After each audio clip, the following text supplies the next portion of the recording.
Après Rotterdam, Vienne ou La Haye, une nouvelle ville européenne a été la cible d'affrontements. Des heurts ont éclaté ce dimanche lors d'une manifestation contre les nouvelles mesures anti-Covid à Bruxelles qui a rassemblé plus de 35 000 personnes. Ils font suite aux annonces de mesures sanitaires pour lutter contre la nouvelle vague épidémique.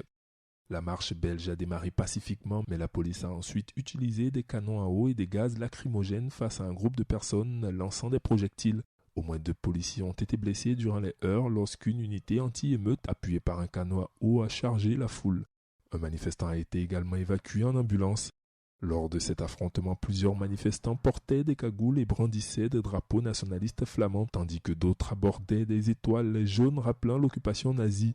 Des palettes en bois ont été brûlées, des images sur les réseaux sociaux montraient des manifestants qui s'en prenaient à des véhicules de police. Le face-à-face avec les forces anti-émeutes s'est déroulé dans le quartier de l'administration belge et du gouvernement de l'Union européenne à Bruxelles, juste à côté des ambassades des États-Unis et de la Russie.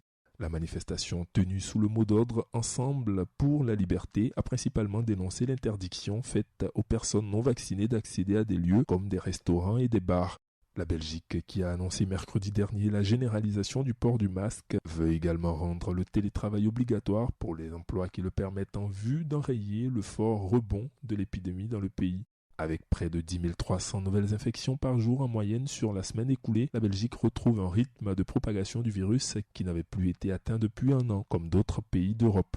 Le pays connaît des niveaux d'hospitalisation de patients Covid qu'elle n'avait plus enregistrés depuis mai, plus de 2000 patients dont plus de 25% en soins intensifs. Les Pays-Bas ont également connu des troubles liés au récent confinement partiel décrété par le gouvernement. La police a annoncé dimanche dernier avoir arrêté 19 personnes après une deuxième nuit de manifestations violentes et d'émeutes. À La Haye au siège, le gouvernement, des policiers en tenue anti-émeute ont chargé des groupes de manifestants qui leur jetaient des pierres et des objets divers dans un quartier populaire. Plusieurs policiers ont été blessés. Vendredi soir, déjà, des violences à Rotterdam avaient entraîné 51 arrestations. 3 personnes avaient été blessées par balle par la police. En Autriche, environ 6000 personnes, selon les forces de l'ordre, ont manifesté dans le calme dimanche après-midi à Linz, dans le nord, contre les mesures anti-Covid du gouvernement, au lendemain d'une manifestation massive à Vienne qui avait attiré 40 000 protestataires.